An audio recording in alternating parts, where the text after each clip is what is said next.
Pessoal, podemos iniciar então. Esta é a nossa terceira palestra da disciplina Evolução Urbana da pós-graduação.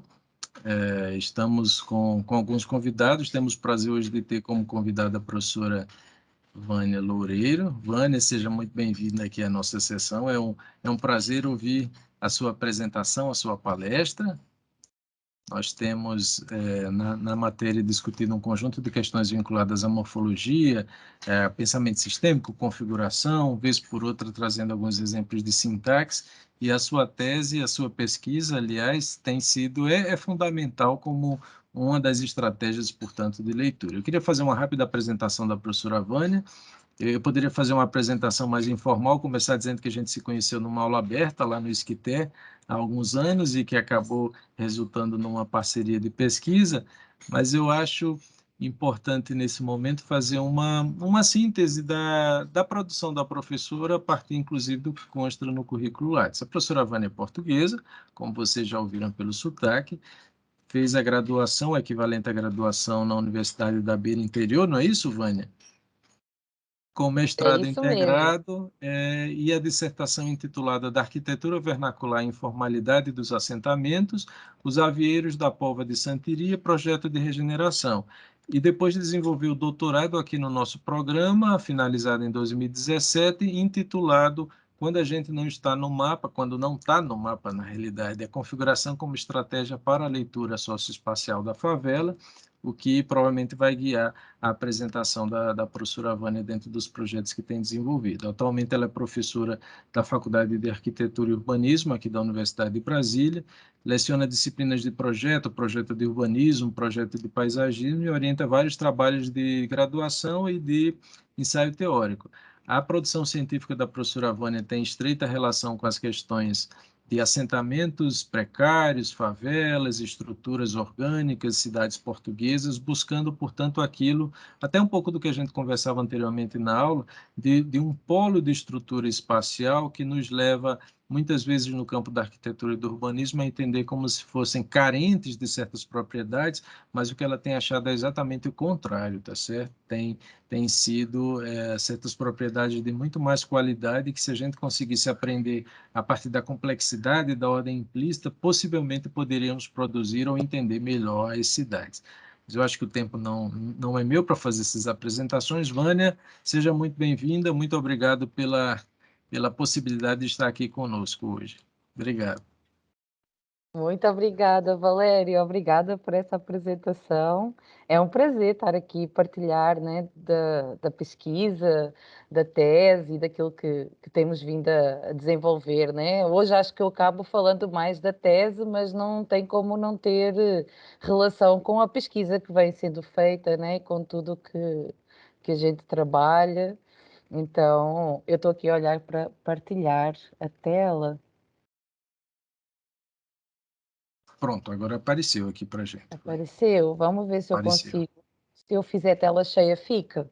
Fica, está assim. Tá? Pronto. Então é um prazer enorme, muito obrigada. Eu vou tentar colocar aqui o tempo para ver se eu não falo demais, para dar tempo depois para discussão e, e para conversarmos sobre as informações. Tá cortando? Tá dando para ouvir? Está dando para ouvir sim, Vânia. Ah, tá. É porque quando você falou cortou um pouquinho para mim, então eu não tenho certeza se vocês estão me ouvindo bem, depois se falhar me avisem, por favor, ou pelo celular, né, porque se falhar eu posso não saber, mas tudo bem.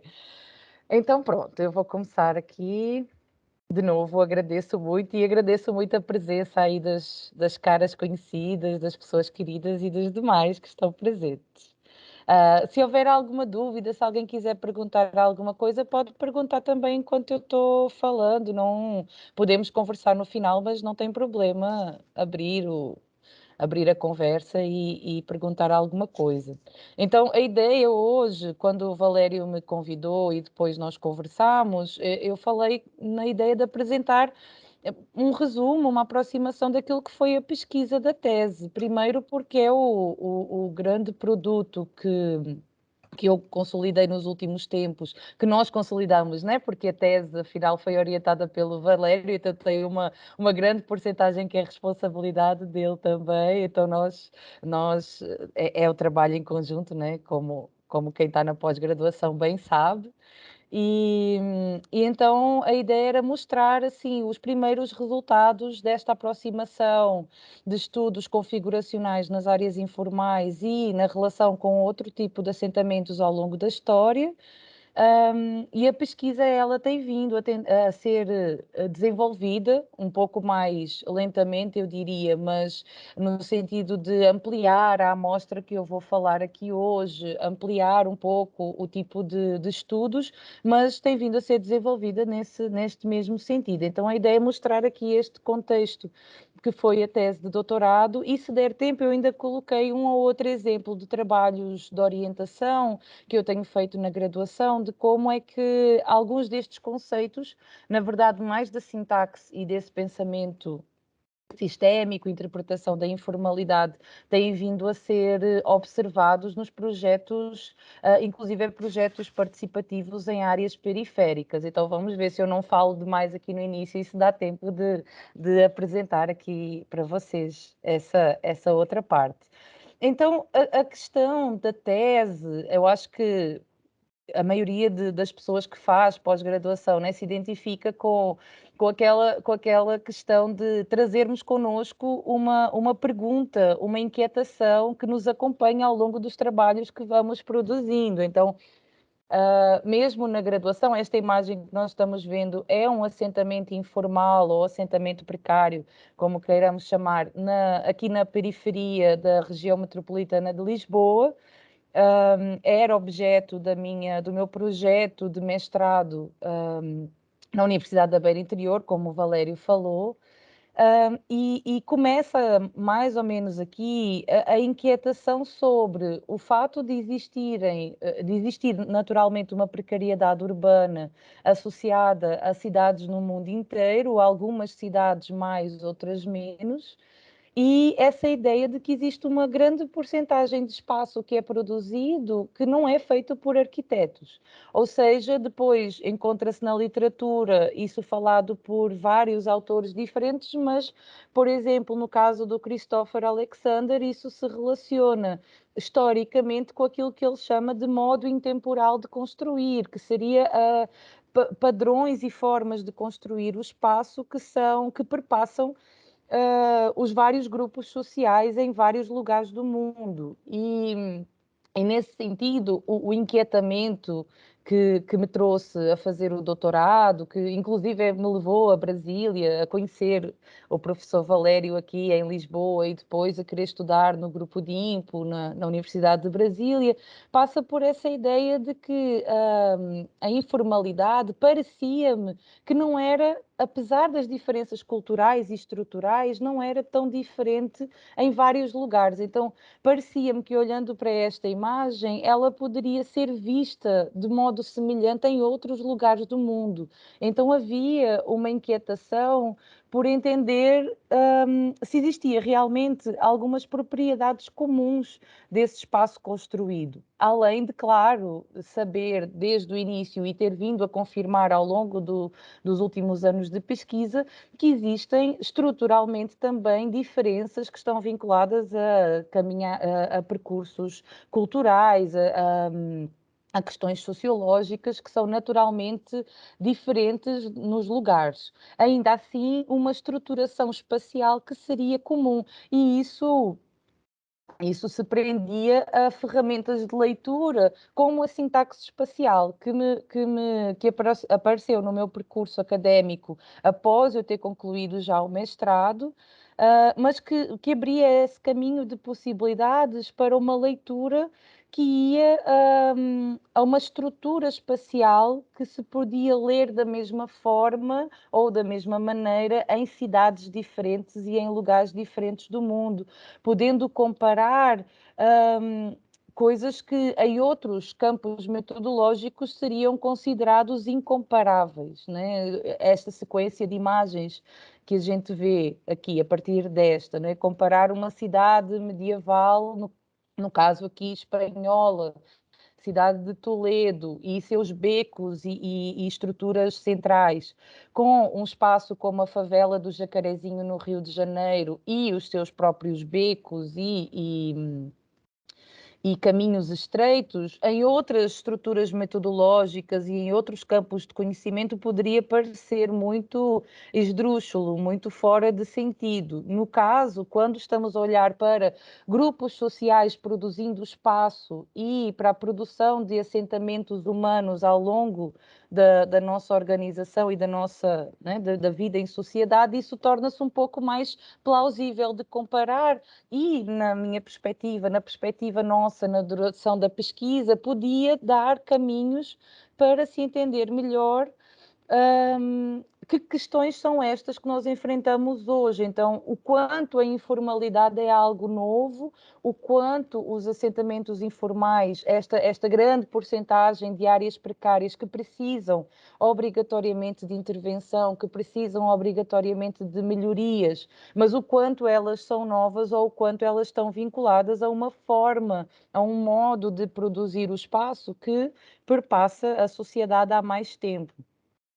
Então, a intenção era olhar para a favela enquanto uma questão espacial. Eu imagino, né, que na disciplina essa questão seja muito discutida, né? Olhar o fenómeno urbano enquanto espaço e o quanto isso perpassa para todos os outros impactos, né, e todas as outras interpretações. Portanto, essa relação espaço-sociedade como muito importante para o nosso campo de conhecimento na arquitetura.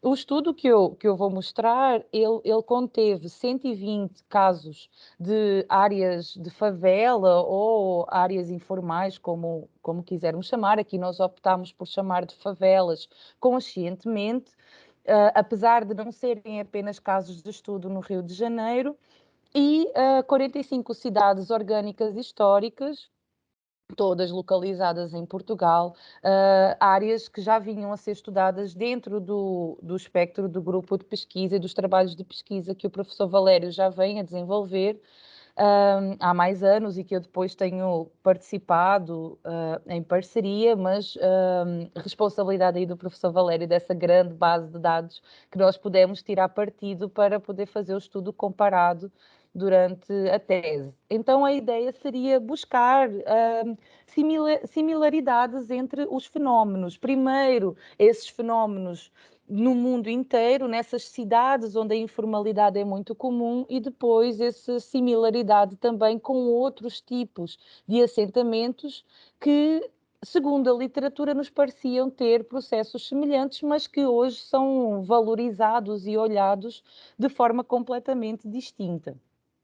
Então, quando a gente não está no mapa, a gente não existe, mas a gente existe, é a frase que deu origem ao título da tese. Ela foi uma frase emprestada de um documentário, um pequeno documentário da plataforma Google, uma plataforma específica para mapeamento de favelas no Rio de Janeiro, que contou com o auxílio dos moradores e de alguns moradores especializados. No caso, esta moradora, a Paloma, ela era estudante de sistemas de informação e ela fazia parte deste programa que era Beyond the Map, para além do mapa, da plataforma Google, onde eles encontraram estratégias para mapear aquelas áreas onde o carro da Google não passa. Portanto, era o esquema da mochilinha, e a discussão no documentário era precisamente a ausência de imagem, no caso do Google, a ausência de informação associada a esses lugares. E ela dizia,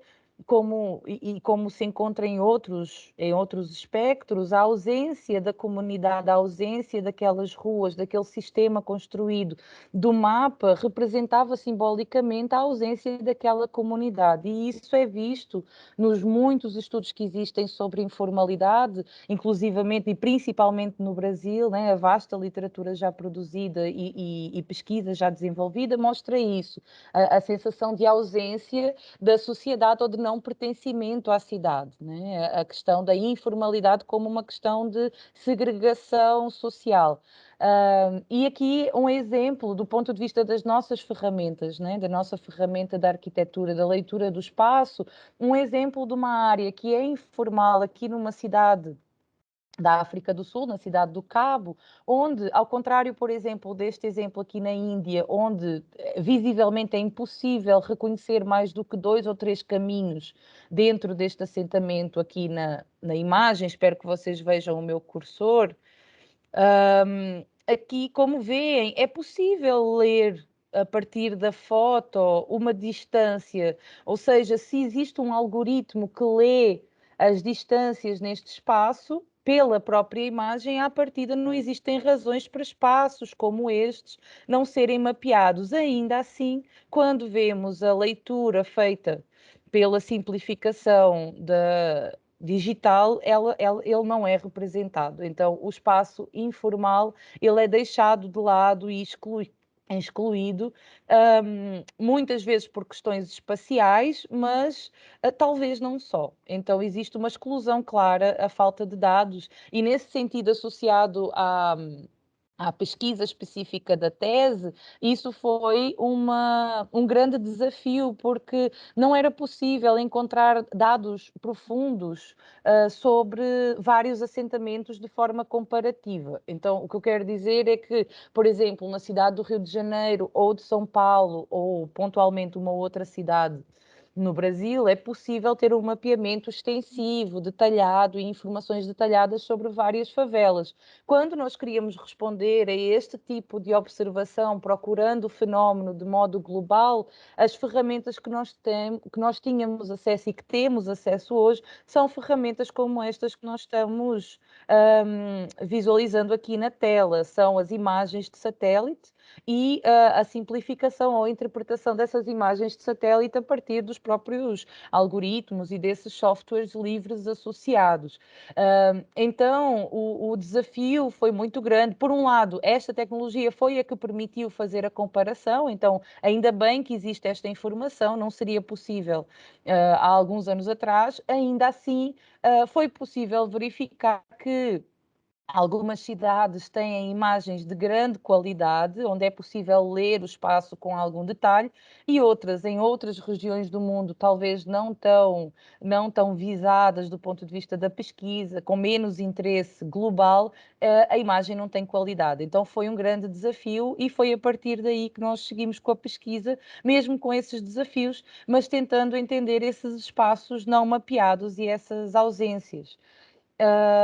Então, a intenção era olhar o espaço como ele é e não como ele parece, no sentido em que existem valores que são atribuídos a estas áreas que nós queríamos medir para além disso, ou seja, a questão da problemática da informalidade associada aos problemas de vida sociais, económicos, vinculados à comunidade, são problemas que estão dados, que são urgentes. Mas, na nossa perspectiva, aparentemente existem questões que nós precisaríamos ler e procurar para entender para além disso. Então, por exemplo, questões como, fora das questões espaciais, questões como a identidade, o valor atribuído à produção do espaço pela própria comunidade, aquilo que é produzido ali. Isso eram questões que nos pareciam importantes e que talvez fossem possíveis de mapear com uma leitura cuidada do espaço. Ainda que elas não fossem possíveis de mapear, ao entender o espaço como ele é, ao entender o seu sistema, a sua complexidade, a sua topologia, as relações espaciais, né, construídas naquele sistema, a longo prazo acreditava-se que isso poderia levar a um entendimento melhor das estratégias projetuais para intervir nesses lugares. Essas estratégias projetuais, essas intervenções não eram objeto da tese, mas a intenção está por trás da nossa formação enquanto arquitetos e a urgência que existe de sabermos lidar com, eu não lembro agora em detalhe, mas aquela grande porcentagem que o CAU revelou nos últimos anos, que era de aproximadamente 80 e muitos por cento do espaço produzido sem acesso a arquitetos. Então temos uma grande porcentagem de espaço que precisamos aprender a lidar e que precisa ser o nosso objeto base de trabalho também, e que por isso precisamos ler, né, a informalidade. As nossas cidades têm uma grande porcentagem de espaços informais e precisamos saber lidar com eles. Então, estava claro que a favela é uma resposta emergente a uma necessidade, esse espaço informal, e que esse entendimento ia para além daquilo que o planeamento urbano ou que as estratégias contemporâneas de legalização, de regularização estão a servir hoje. Existe uma incompreensão desses lugares que precisa ser observada e o trabalho vinha nesse sentido. Então, acho que não são dados novos, né? A informalidade urbana, ela atinge mais de 1 bilhão de pessoas. Temos previsões, talvez até menos positivas ou mais intensas do que esta, mas uma das previsões era que até 2050 esse bilhão iria triplicar, né? Então o fenómeno está crescendo a ritmo acelerado e parecia muito importante, dentro desta perspectiva do nosso trabalho, do nosso campo de conhecimento, entender que essa grande quantidade de assentamentos informais não são todos iguais. Isto para podermos entender melhor, tendo em conta o que eu estava dizendo antes, entendermos melhor aquilo que se pode fazer e como lidar com esses lugares. Assim como a restante cidade, os espaços estão sendo construídos com ações mais ou menos planejadas, ordenadas por diferentes tipos de processos espaciais em diferentes graus. Então, e esta ideia base, que eu acredito que nas outras aulas e ao longo da disciplina já tem vindo a ser muito discutido, né? Esta ideia base de que configurações espaciais diferentes nos trazem e nos apresentam possibilidades de configurações de características socioespaciais distintas. Então, a forma como um papel importante, como uma questão importante na leitura socioespacial e na leitura dos assentamentos.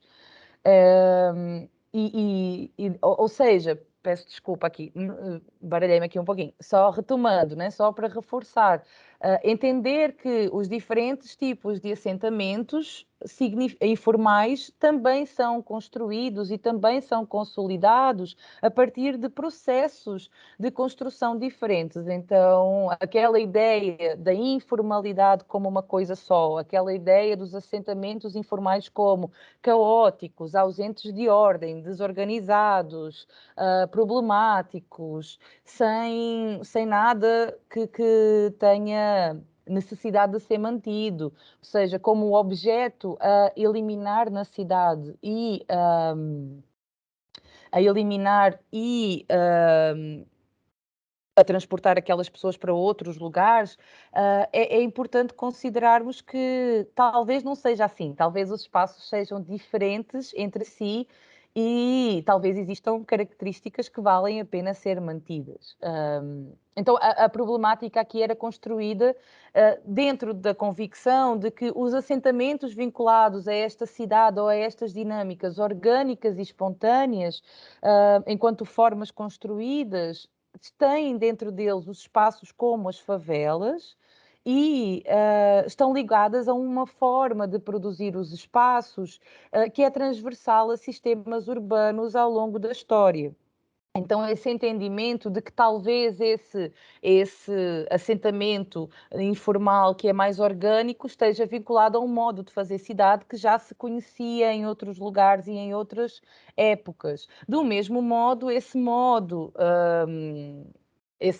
formal, né? Essa forma mais imposta de construir o espaço, também vinculada a outros processos que não foram objeto de estudo na tese. Então, no objeto de estudo na tese era olhar especificamente para estes métodos espontâneos e orgânicos, e isto naquela ideia que eu imagino que também já tenham ouvido falar, né? Aquela ideia do conceito da formalidade e urbanidade do professor Frederico de Holanda, não é? De que não existem modelos necessariamente novos, mas que existem modelos que são mais ou menos planejados, mais ou menos orgânicos e que, orgânicos ou não orgânicos, e que, portanto, têm desempenhos diferentes e significam coisas diferentes no espaço. Aqui, então, olhar para a favela era olhar para essa dinâmica socioespacial, essa dinâmica urbana mais espontânea, e dentro disso entender se existem padrões, tanto entre as favelas em si, quanto nessa relação com os assentamentos ao longo da história. A ideia era fazer essa leitura a partir de um conjunto de hipóteses que se reconhecem em vários autores, e tentar medir isso no espaço, ou seja, pegar numa metodologia de análise física, espacial e de relações, né, como a sintaxe espacial, e poder ler essas situações.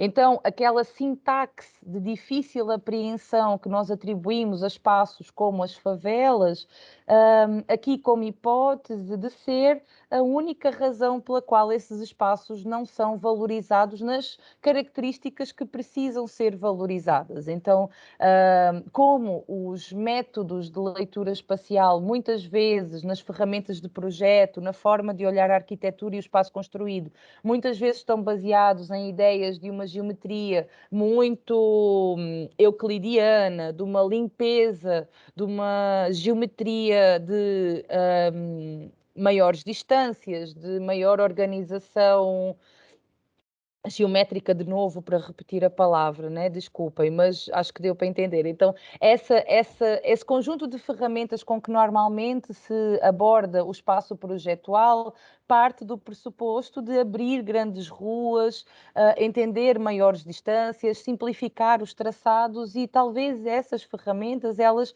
não sejam suficientes para entender como lidar com estes espaços. No caso de projetos como a reurbanização de favelas, eu acredito que o raciocínio tem vindo a ser construído no sentido cada vez maior de valorizar aquilo que já está posto, até por uma questão de escala. Como são muitos os assentamentos, é impossível removê-los a todos, é preciso uma linguagem mais da microescala para ir resolvendo, abrindo caminhos, melhorando a acessibilidade e a condição de vida de quem mora lá. Mas ainda assim, estruturalmente, não se conhece essa leitura dos espaços valorizando-os, e era o que se tentava aqui trazer, era acrescentar a essa camada de literatura que vem caminhando no sentido de reconhecer as características positivas e as características de auto-organização de assentamentos como as favelas, a partir de uma ferramenta concreta de leitura do espaço.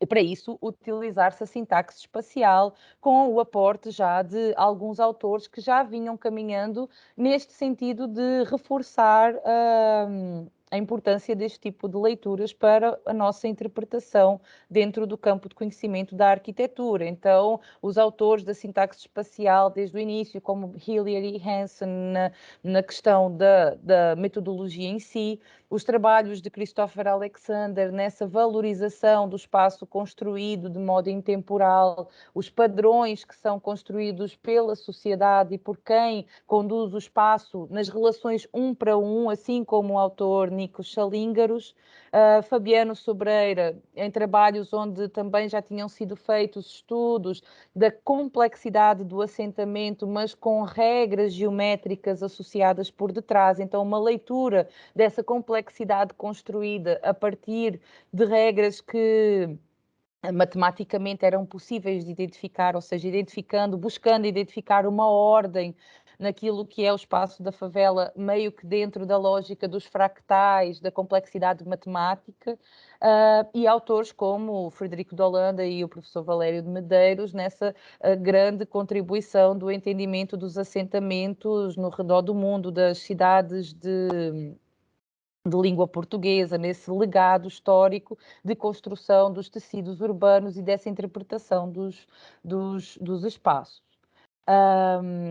Então, como eu já falei, o objetivo era e continua sendo estudar essa configuração para entender as suas regras de organização.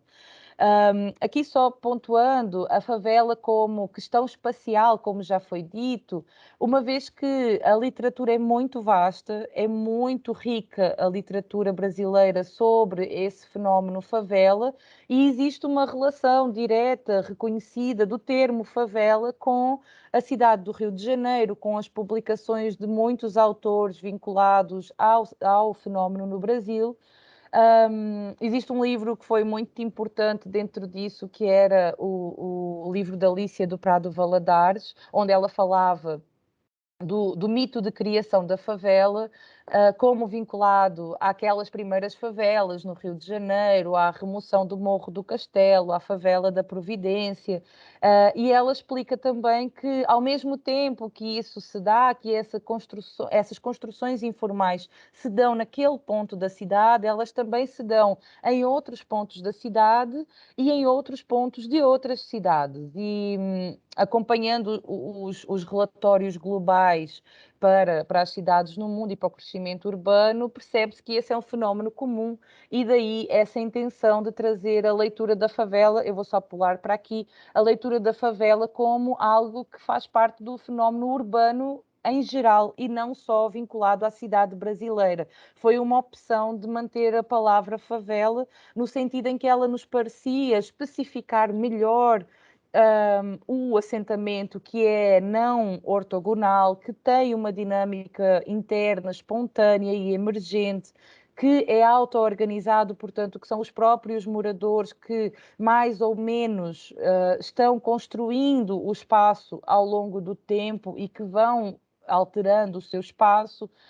E aí conceitos como o ser um espaço fractal, estar relacionado com uma lógica de construção implícita, portanto, que não é planejada formalmente, pensada previamente e que vai sendo construída ao longo do tempo, pelo menos de um modo global, nessa relação principalmente de casa e rua. Ao construir a casa, o morador constrói também o espaço da rua, muito diferente de assentamentos como o Sol Nascente, por exemplo, que está aqui neste canto da imagem, onde, ainda que seja toda uma dinâmica informal construída, trata-se de uma dinâmica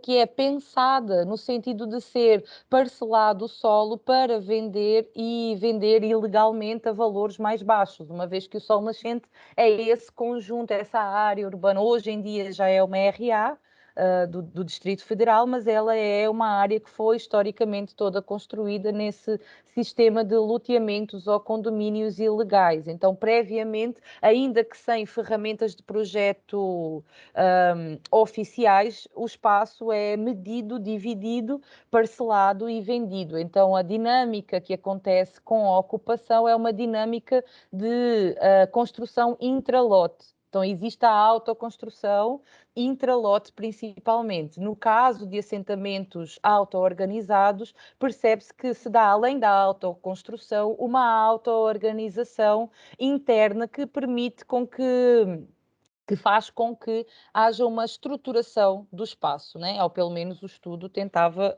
observar isso de algum modo. Este mosaico de imagens serve apenas para discutir o termo favela, para discutir a questão das informalidades, quando se percebe, por exemplo, que em lugares como a favela, como as favelas auto-organizadas, aqui é o caso da Dona Marta, mas existem vários exemplos dentro da Rocinha e vários outros, em que mesmo numa estrutura, numa rede de caminhos muito precária ou pouco acessível a muitos, existe uma distribuição de comércios, de usos, de serviços, existe uma rede urbana, uma dinâmica urbana que vai além da produção de moradia.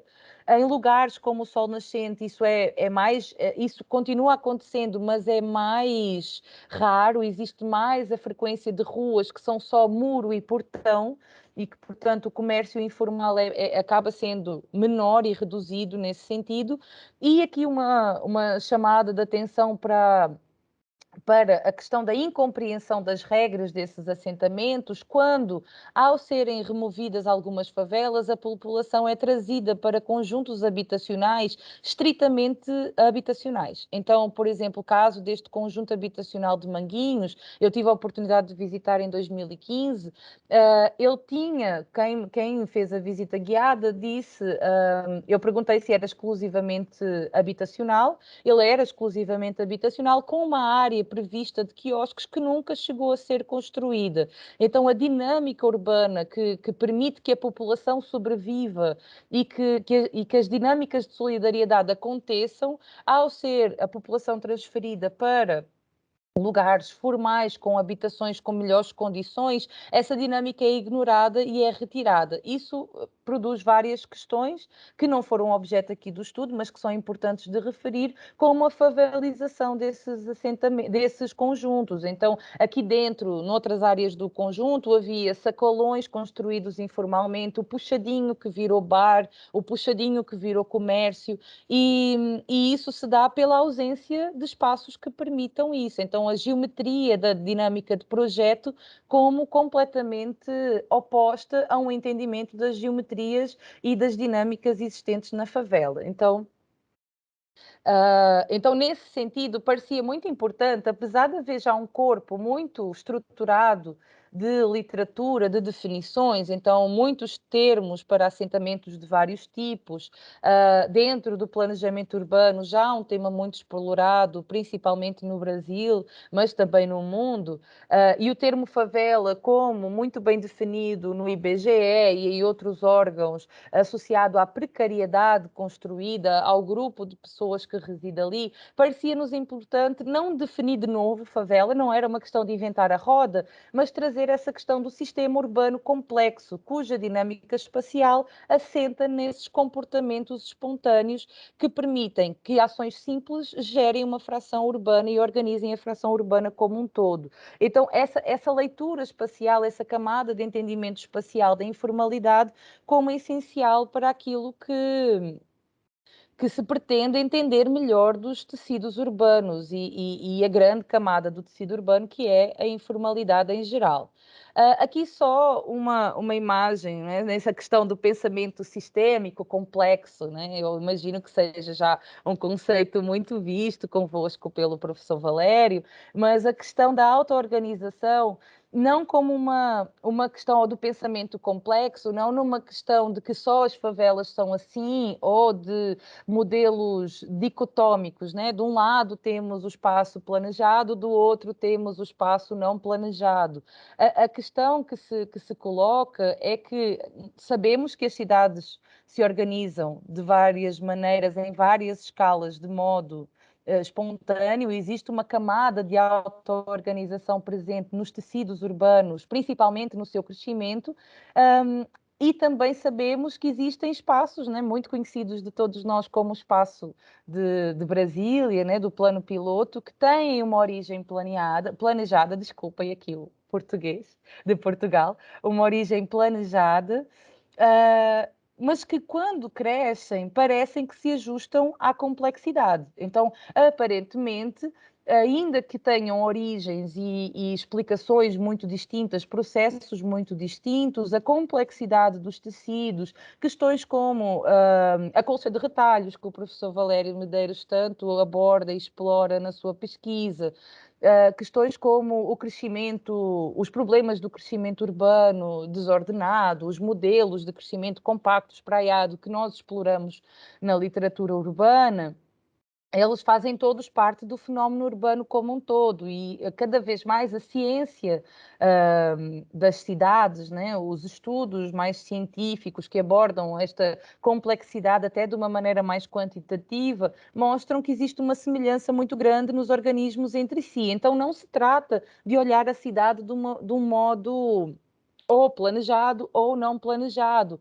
Mas entende-se que essas camadas elas se misturam nesses tecidos, então a informalidade, ou mesmo dentro da informalidade, o planejado e o não planejado se fundem, o que nos parecia muito interessante, e por isso o recorte nas estruturas orgânicas, informais, era que a favela parece que se auto-organiza desde o início, então parece que existe uma estruturação casa a casa, um para um, que não diria puramente auto-organizada, isso não existe, os modelos puros estão apenas na literatura, estão nas teorias, não é? Na cidade como um todo isso não se concretiza, mas que parece que desde a escala mais local isso acontece. Então, por isso, o interesse em olhar para a favela numa perspectiva de estruturações auto-organizadas, orgânicas e dentro do fenómeno urbano. Então, não se trata de dizer o que é melhor, se é o auto-organizado ou o planejado, mas de entender que ambos acontecem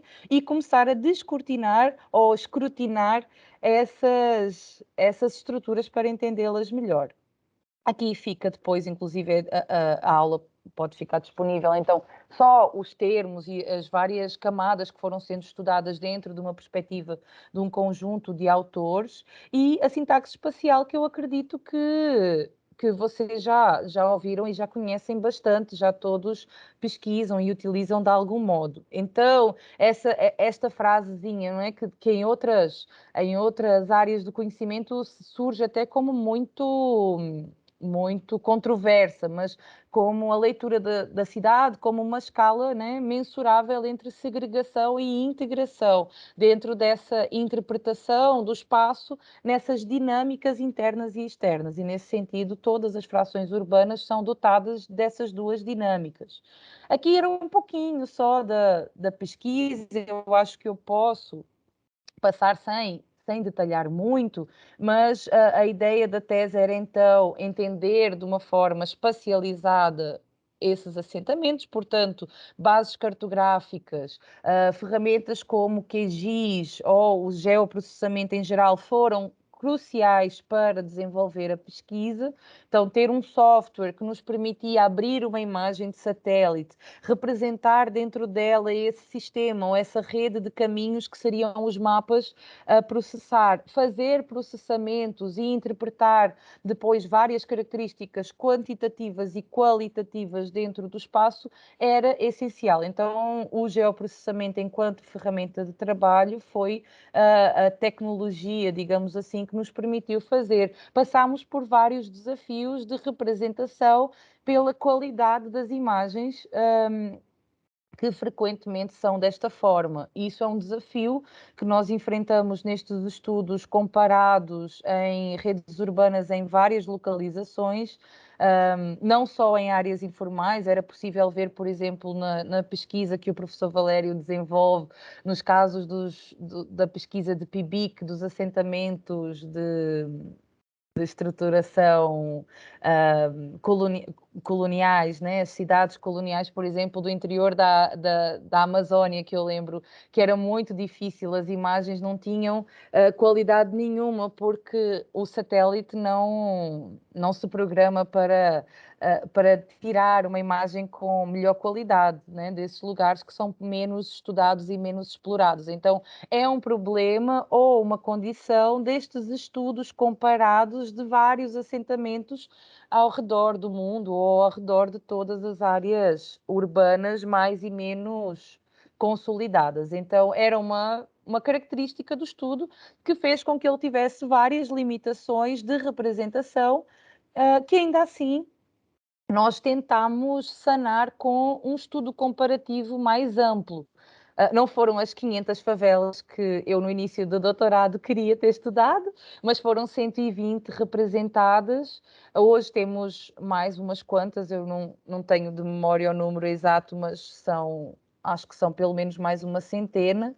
para juntar a este estudo, mas a representação, então, dificultada pela presença de vegetação na imagem aérea, pela dificuldade de entender se existe algum portão ou algum muro em algumas escalas, ela, na nossa perspectiva, ela foi sendo sanada com essa amostra maior. Portanto, tentámos que as possíveis distorções no resultado dos mapas pudessem ser reduzidas pela grande quantidade de mapas representados, e isso permitiu-nos falar, pelo menos, com alguma segurança dentro da nossa amostra estudada, ainda que ela seja exploratória, porque existem milhões de assentamentos informais no mundo e nós conseguimos representar apenas uma centena deles. Foram usados para a pesquisa os ditos mapas axiais e de segmentos, que eu acredito que já são do conhecimento geral, pelo menos do ponto de vista visual, né? Então, trata-se dessa representação linear do espaço através do reconhecimento dos espaços livres da estrutura urbana, das suas barreiras e permeabilidades, e o processamento ele resultava em algo como isto. Então, para cada assentamento, nós tínhamos um conjunto de resultados visuais que eram possíveis de interpretar visualmente e um conjunto de valores numéricos que puderam ser comparados e ponderados de uma forma também bastante simples, com a interpretação de médias e de tendências mais globais. Aqui só algumas ilustrações do software, então como nós fomos extraindo as figuras a partir, as imagens, né, as variáveis, a partir desse entendimento das variáveis do mapa axial e do mapa de segmentos.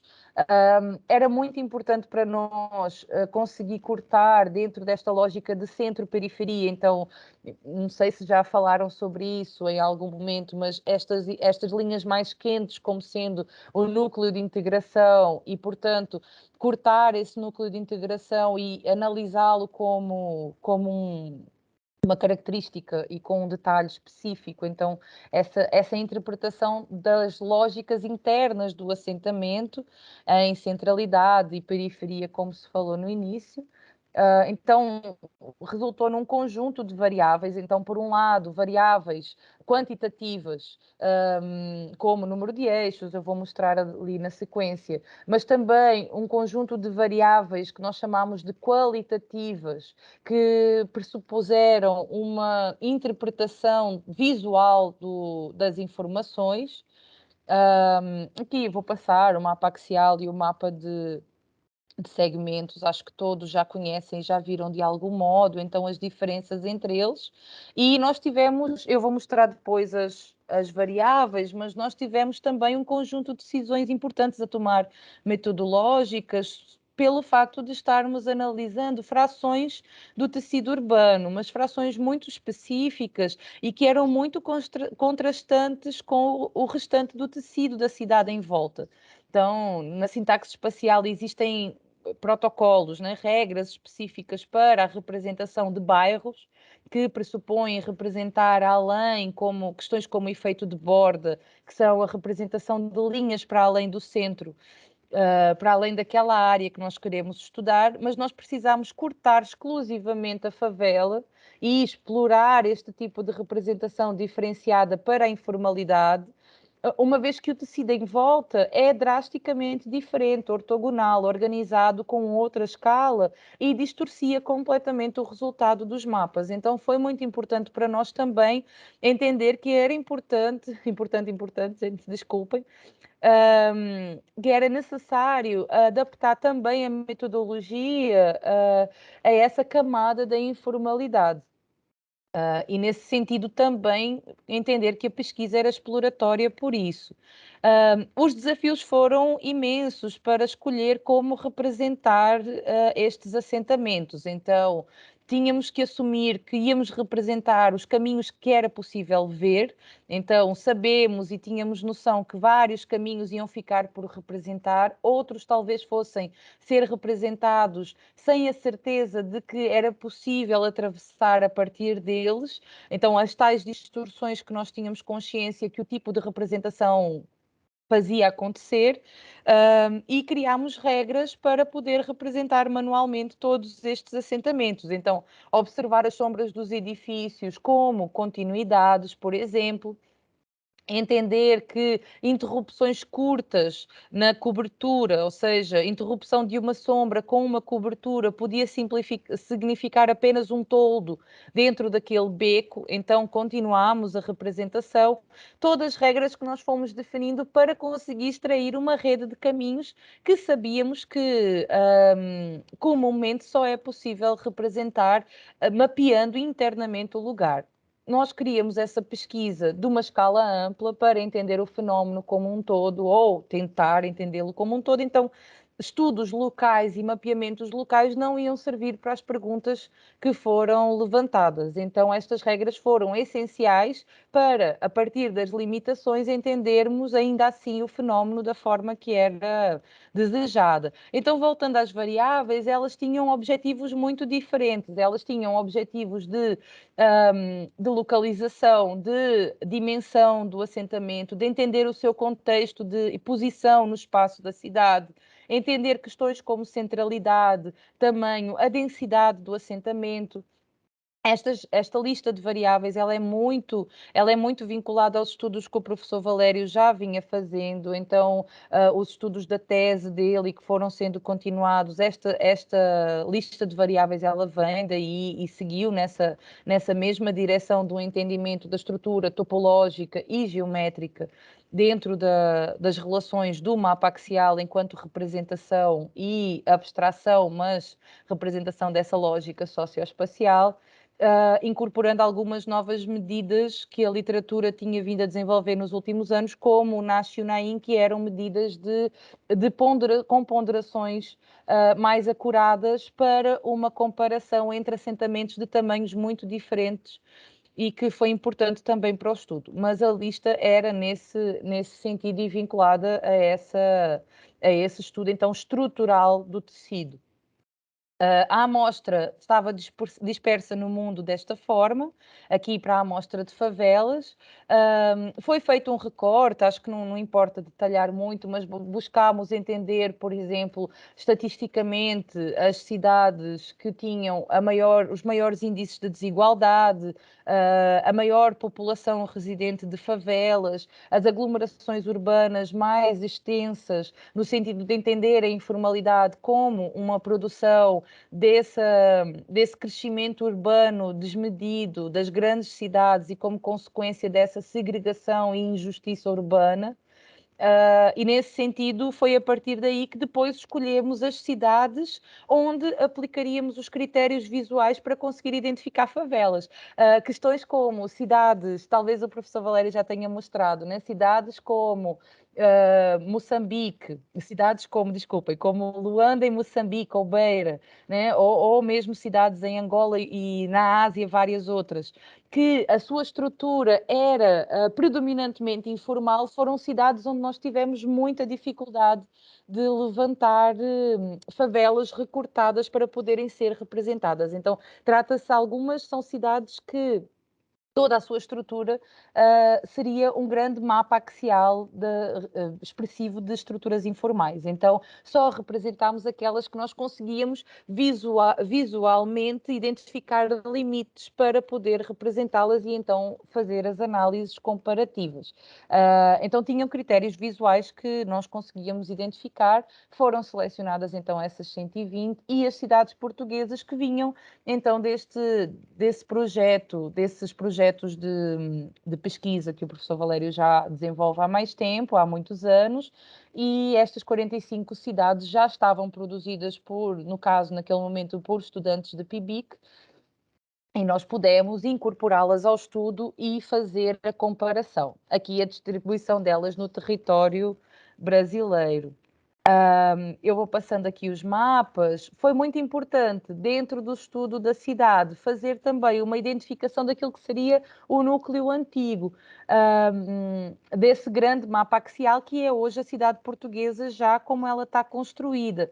Então, algumas cidades já têm planos diretores onde esse núcleo antigo, ou centro histórico, como é chamado aqui, já existia definido, delimitado pelo próprio plano, pelo próprio município, mas não nos interessava isso na medida em que nem todas as cidades tinham essa estrutura definida. Então, mais uma vez, recorremos aos critérios visuais para identificar essa área que nos parecia a mais importante do estudo para comparar. Então, dentro do caso das cidades portuguesas, fizemos a análise do mapa como um todo e, de novo, a análise só daquele núcleo antigo, ou do que nós chamamos núcleo antigo, para poder comparar com a estrutura das favelas. E foi aí que os resultados vieram mais interessantes. Eu vou falar assim, acho que já estou, né, faltam 10 minutos para fazer a hora, eu não vou falar em muito detalhe dos resultados, mas vou falar um pouquinho dos resultados que nós obtivemos da amostra de favelas, estudadas individualmente, e depois então da comparação com as cidades portuguesas. Nesta amostra de favelas, nós pudemos usar também essa grande base de dados que o professor Valério já tinha produzida na pesquisa de cidades brasileiras, para entendermos os valores, porque os valores resultaram em coisas como o valor máximo aqui, por exemplo, o valor máximo de área construída, o valor mínimo de área construída. Em área seria até mais fácil comparar, mas em medidas topológicas, como integração, conectividade, a média em si, sem comparar com outras estruturas urbanas, não nos dizia muito. Então, além de comparar com as estruturas portuguesas, comparámos também com as estruturas urbanas que já estavam mapeadas pelo professor Valério, no caso as cidades, as capitais brasileiras. Então, alguns entendimentos que já eram pistas, né? Nós já entendíamos que fosse esse o caminho, as medidas e a leitura dos dados permitiu confirmar ou reafirmar essas informações. A favela é um excerto da estrutura urbana maior. Então, esse entendimento como parte de é e vai ser muito importante em toda a leitura dos dados, e o seu tamanho resulta desse processo de consolidação sobre o território. Então, é muito clara a ideia de que o assentamento, ou muito óbvia a ideia de que o assentamento favela, ele se estrutura nos interstícios urbanos, principalmente nos interstícios urbanos, não exclusivamente, mas principalmente, e ele se estrutura em detrimento desse crescimento e consolidação do território. Isso foi algo que ficou muito claro para nós. Com uma média de área construída bastante diminuta, não é? De 0,137 km quadrados, é uma medida muito, muito pequena, né? Nós estamos acostumados a ver na literatura ou na interpretação destes fenómenos as grandes favelas, então grandes favelas como a Rocinha, como a estrutura, né, o complexo de favelas do complexo do Alemão, Kibera em Nairobi, agora esqueci o nome, Dharavi em Mumbai, na Índia. Então, assim, são as estruturas que mais saltam na literatura, que a gente mais vê, inclusive depois trabalhos locais com interpretação fina ali daqueles dados no lugar. Mas, no geral, na amostra e no recorte que nós fizemos de procurar essas estruturas em tecidos urbanos de várias cidades no mundo e favelas em que fosse possível identificar os seus limites, a grande maioria delas é muito menor do que essa tendência das macro-favelas ou grandes favelas. Ainda assim, o exemplo máximo que nós tínhamos na amostra era Heliópolis, em São Paulo, que tem quase 1 quilómetro quadrado. Rocinha também está perto dessa medida, e depois algumas como estas nas Filipinas, que é esta aqui que está na imagem de fundo, que tem 0,03 km quadrados, uma medida quase impossível de entender, né? E vê-se aqui pela escala dos edifícios em volta como realmente é muito, muito, muito pequena. Então, a favela como algo que é muito compacto em comparação com outras frações urbanas da estrutura da cidade, Então, trata-se, de novo, um reforço daquilo que a gente já entendia na literatura, de que a favela tem em si um processo de maximização da ocupação, pela densidade de pessoas procurando responder à urgência por moradia. Entendemos naquelas variáveis qualitativas, foi possível entender a favela tanto mais próxima dos centros urbanos como aquela que se estruturava mais nos limites. E as favelas na mancha urbana contínua, aquelas que estão no tecido, no decorrer do tecido central urbano, não nas franjas, são as mais compactas de todas e as que têm áreas mais reduzidas.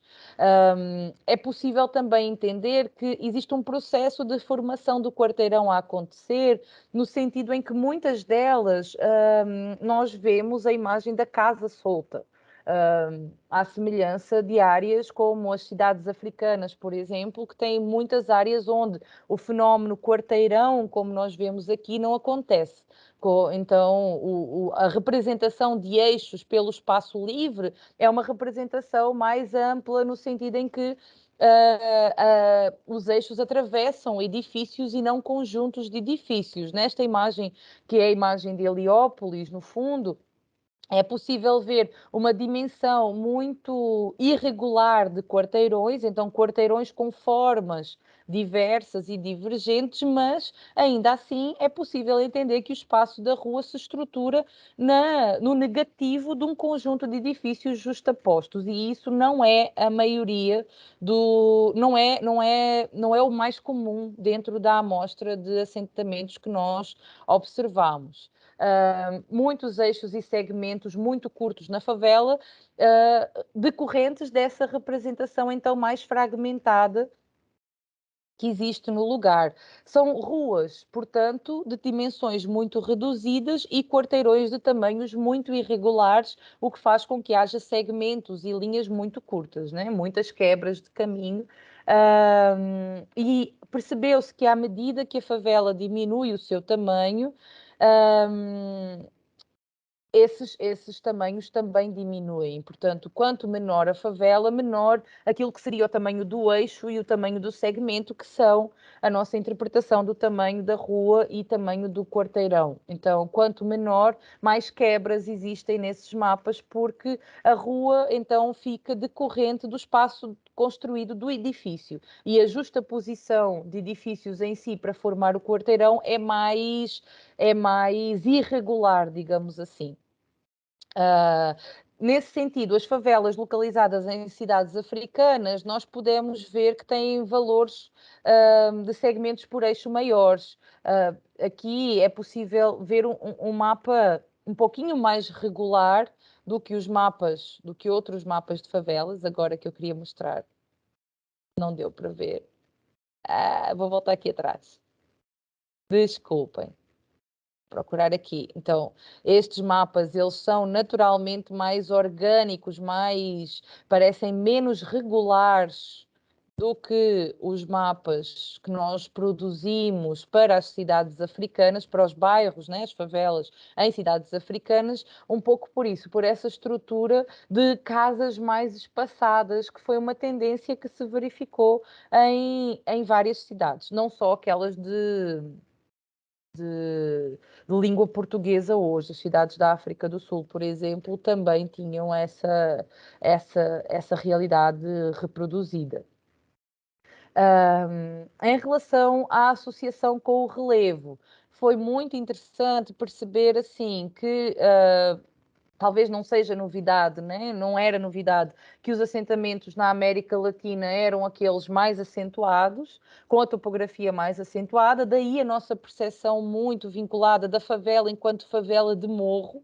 Então, quando eu digo nossa, me refiro à literatura produzida no Brasil e aos estudos produzidos no Brasil. Então, essa ideia da favela de morro, muito produzida, muito, muito forte aqui, ela está realmente lida nos dados como sendo o lugar do mundo onde a topografia era genericamente mais acentuada em relação a todos os outros. Ainda assim, foi possível perceber que a grande maioria das favelas do mundo, ou seja, das favelas estudadas na nossa amostra, não do mundo, mas as do mundo da nossa amostra, são situadas em áreas com menos elevação topográfica. Então, isso com menos relevo. Isso revelando que a estrutura orgânica e auto-organizada que nós lemos, ela não é decorrente exclusivamente da topografia. É possível ver aqui, entrando assim um pouquinho mais, se entrássemos, né, um pouquinho mais em detalhes nos valores dos mapas axiais, nessa interpretação dos dados, foi possível ver que dados como acessibilidade, conectividade, eram dados que diminuíam o seu potencial, os seus valores, à medida que a topografia tinha um relevo mais, assim, que o relevo era mais acentuado. Portanto, à medida que a topografia aumenta, caía o desempenho do assentamento em termos de acessibilidade na sua organização. Isso, portanto, revelando que a topografia tem sim o impacto que nós já associávamos à favela de Morro, né? Aquela favela de difícil interpretação da rede de caminhos, onde nós podemos chegar na entrada, mas que é difícil entender por onde seguem os caminhos. O que foi interessante de observar é que, apesar disso, apesar dos valores decaírem com a interpretação e com o assentamento em morro, eles não são drasticamente diferentes, que seria aquilo que se esperaria, não é? Da favela do território plano para o território acentuado. Quando nós colocamos os valores de acessibilidade divididos no mundo, e aqui em topografia, associado à questão topográfica, foi muito interessante perceber que existe uma tendência na amostra como um todo. Então, os pontinhos azuis aqui em cima são os assentamentos na América Latina. A grande maioria deles eram desenhados no Brasil, mas tinha também casos em outras cidades da América Latina. Os casos na Ásia e os casos na África, estes pontos verdes, os da Ásia, os vermelhos. É possível ver, portanto, ou poderíamos dizer que existe uma baixa, uma queda no desempenho das medidas de acessibilidade quando olhamos para a mancha azul. No entanto, reparem que ela, consistentemente, ela se prolonga um pouco na tendência, só não chegando aqui aos pontos de desempenho mais elevado. Da mesma forma, a amostra africana se encontra aqui nos desempenhos mais elevados, mas se estende também, em alguns casos, para o desempenho menor. E os casos na Ásia são muito espalhados, né, em termos de desempenho. Isto, e só na sequência, explicando já junto, quando nós vimos aqui o desempenho em relação à topografia, podemos ver que o desempenho aumenta em casos muito planos, ou seja, com topografia pouco acentuada, e cai realmente, principalmente nos casos onde a topografia foi considerada e lida como muito acentuada. Só que reparem na tendência comum. Então foi muito importante para nós estes gráficos e essa interpretação para percebermos que a topografia nos assentamentos informais, como as favelas, faz decair o seu desempenho em termos de acessibilidade, mas não é responsável por caracterizar a favela em si. Então, a favela em si é um fenómeno que está aqui encontrado como perpassando características de localizações geográficas e topográficas muito diversas.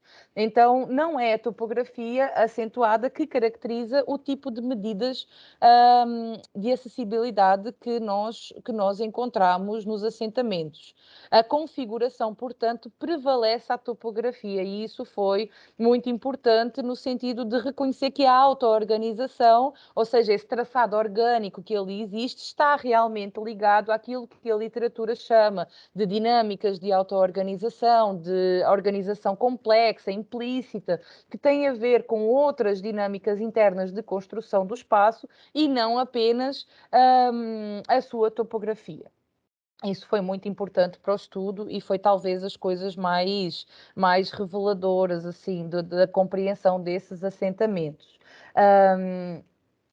Esta frase aqui, nós percebemos assim que as medidas de acessibilidade elas eram todas mais elevadas do que os valores que tínhamos para as cidades brasileiras, decorrentes dos estudos do professor Valério, E aqui não nos importava entender assim, a favela tem uma integração mais alta do que a cidade brasileira. Não era necessariamente isso, porque nós sabíamos que estávamos comparando uma fração urbana a um tecido urbano completo. Então, são coisas difíceis de comparar e de interpretar de uma forma tão linear, mas importou-nos perceber que as estruturas como as colchas de retalhos da cidade brasileira, né? Essas relações locais globais tão fragmentadas por espaços projetados de maneira diferente, pareciam ter um desempenho realmente inferior àquele caos visual, àquela ideia de espaço desestruturado da favela.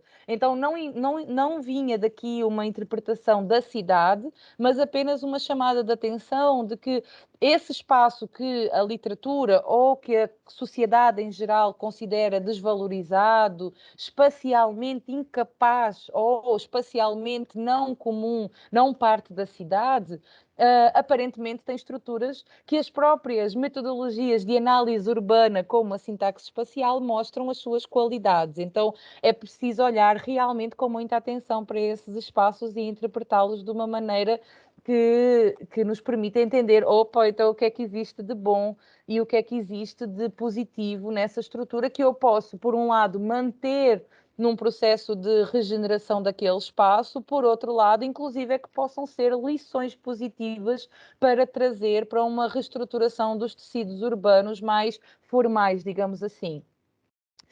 Esses valores mais altos também da favela, ou seja, esses valores médios de integração muito mais altos do que das cidades brasileiras, em alguma medida, tinham muito a ver também com essa hierarquia espacial acentuada.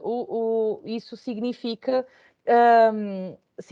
que, como existe um conjunto de ruas muito menores, um conjunto de ruas que têm caminhos mais orgânicos, né? Caminhos que estão constantemente a mudar de direção, o desempenho principal vai para poucas ruas com uma integração ou uma conectividade muito elevada. Essa extrema hierarquização dos valores, no caso, faz com que os valores médios também subam bastante. Então, esse caráter endógeno do assentamento parecia também ter uma cota parte de responsabilidade nesses valores mais elevados. Então, nada tem uma resposta apenas, é preciso ponderar várias especificidades. Foi muito interessante para nós também, nesse mesmo sentido, entender que as poucas linhas vermelhas, né, esses centros de integração que surgiam nas favelas, diziam muito sobre a organização do assentamento. Então, nós, ao contrário da ideia, né, mais uma vez reforçando isso, dessa ideia de que o espaço em si não é estruturado, e eu reforço isso não porque não existam estudos que já valorizam as favelas como espaços a serem mantidos, mas porque esses estudos estão frequentemente nas áreas da geografia e da sociologia, então, e da antropologia. Então, há uma valorização grande das dinâmicas sociológicas internas, mas há na nossa área de conhecimento mais frequentemente uma desvalorização do espaço, uma necessidade ou um discurso de destruição daquele espaço para depois reproduzir segundo as regras das nossas ferramentas de planejamento e projeto. É por isso que eu reforço sempre essa ideia de valorização negativa do espaço. Ainda que eu saiba que isso não é a única forma como os espaços são interpretados, né? E já falei de alguns estudos que são bons exemplos do passado. Mas ainda assim, essa ideia de que o espaço da favela é um espaço de bairro estruturado nas mesmas lógicas de centralidade e periferia, ou acessibilidade e segregação que os tecidos da cidade, não era uma ideia muito comum explorada e foi muito importante para nós vermos isso materializado nos dados.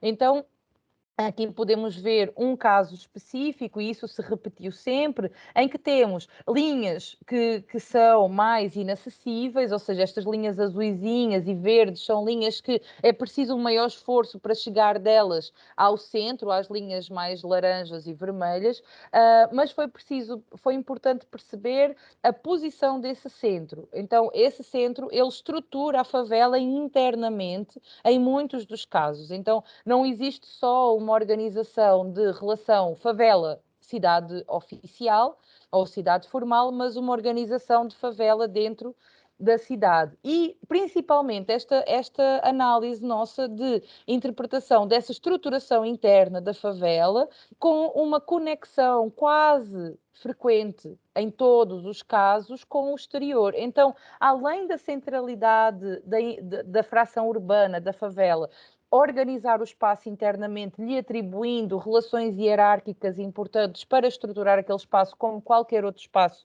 urbano, também temos uma estruturação do espaço que costura esse lugar ao lugar da cidade que está em volta, e isso foi muito importante para nós. Eu vou passar rápido para a gente poder conversar só na relação com a cidade portuguesa, né, os dados, reforçando aqui agora os dados com a cidade portuguesa, foi possível perceber coisas assim, inicialmente a nível geométrico, perceber que aquele centrinho, aquela centralidade que nós chamamos de núcleo antigo na cidade portuguesa, tinha médias de área muito parecidas com as médias diárias das nossas favelas, então isso já foi uma surpresa geométrica importante, perceber que a interpretação visual da estrutura urbana de origem medieval, do seu centro, daquela estrutura original e a área da favela tinham dimensões muito semelhantes em termos de crescimento, em termos de perímetro, né, de área, desculpem. Depois, a sua densidade é claramente diferente no sentido em que a favela se constitui na cidade contemporânea, em que os níveis de densidade são muito mais altos e a necessidade por habitação traz essa urgência, né? Essa necessidade de muitas pessoas viverem naquele lugar. Do ponto de vista da topologia, né? Da topologia, então, é isso, desculpem, eu já pensava que estava falando da topografia. Aqui, a acessibilidade topológica, ela então teve algumas semelhanças, ainda que nas favelas nós continuássemos a ver essa hierarquia muito demarcada que aumentava os valores. Quando comparamos, foi possível ver que a hierarquização pela média da variável de escolha angular, né, que é o Nash, é sempre ruim usar estas siglas que ninguém sabe o que significam, não é? Mas nestas variáveis de escolha, que significa essa leitura, então, da hierarquização dos espaços, ela era muito semelhante nos centros antigos portugueses estudados e nas favelas, então era possível verificar essa estruturação organizacional de global, de fundo ou global, né? como a literatura falava, essa estrutura que é comum, e foi possível então entender que havia uma estruturação semelhante às das cidades. Em termos da topografia, foi muito interessante verificar que ao contrário da favela, que a topografia significava um aumento da queda, né? ou uma queda do desempenho de acessibilidade, a cidade portuguesa, por ser estruturada, o centro, né, da cidade portuguesa, por se estruturar nessa lógica de adaptação à topografia também, acabava não piorando tanto os seus valores. Então, ambas são estruturas associadas a uma presença de topografia. A diferença é que a cidade portuguesa, como um geral, ela tem uma estratégia de adaptação que parece mais adaptada. As médias não caem tanto quanto na densidade do espaço da favela. Então foi possível verificar, e aqui lendo o resumo para não me estender demais, foi possível verificar essa forte centralidade, esse potencial de hierarquia comum, essas relações internas e locais e essa estrutura que permite um fluxo entre local e global dentro da favela e em conexão com a cidade, também nas estruturas medievais. Então, existe uma gênese, podemos dizer que os processos estruturais são muito semelhantes nas duas amostras estudadas e que por isso percebeu-se que a cidade orgânica é realmente muito próxima da cidade portuguesa nessas questões, da cidade, desculpem, que a favela e a cidade orgânica são muito próximas nessa estruturação. Isso significa que a favela, então, tem um grande nível de desconhecimento da sua especialidade na interpretação do seu lugar, né? Eu já ouvi apresentando este trabalho em outros lugares que eram comparações esdrúxulas de se fazer ao comparar os trabalhos de cidades medievais com estruturas informais, mas realmente, do ponto de vista das medidas espaciais, conseguimos perceber que sim. Eu vou parar por aqui. Eu trazia só, vou passar as imagens só para mostrar alguns estudos que nós já usámos as mesmas ferramentas para entender áreas informais e projetar soluções a partir das metodologias do outro grupo de pesquisa que eu também faço parte, que é o grupo de pesquisa periférico, onde em conjunto com a comunidade e com o nosso conhecimento técnico é possível tentar desenvolver soluções para áreas precárias da cidade, aqui no caso o Sol Nascente, e é um trabalho orientado na graduação, mas acho que não é tão pertinente como agora conversarmos estes últimos minutos, que eu já falei demais. Pronto.